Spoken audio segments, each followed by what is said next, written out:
Выставку под названием «Отражение строительства гидроэлектростанций в произведениях таджикских художников» открыл директор Национального музея Таджикистана Ахлидин Будулозода, который отметил, что основным источником энергии Таджикистана является гидроэнергетика.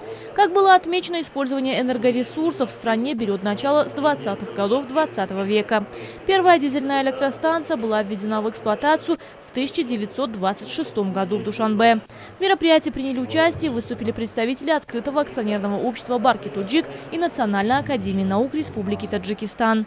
Было отмечено, что серия строительства Варзобской ГЭС, Кайракумской ГЭС и строительства Нурекской ГЭС была начата с 1930 года. За 30 лет независимости набрало обороты строительство гидроэлектростанций, а для достижения энергонезависимости и эффективного использования электроэнергии было построено 287 малых и больших гидроэлектростанций, 1500 километров высоковольтных линий электропередачи, построено 50 высоковольтных подстанций и в целом реабилитировано 75% энергетической инфраструктуры страны. За этот период построено более 2000 мегаватт дополнительных энергетических мощностей. В результате в 2011 году была создана единая энергосистема в новейшей истории Таджикистана и обеспечена стабильность отрасли.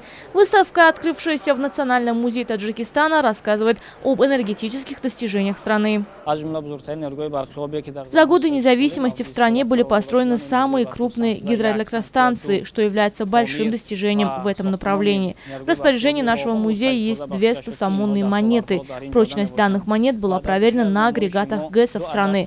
По этой причине они, как экспонат, хранятся в музее. Они также были выставлены на показ на сегодняшней выставке.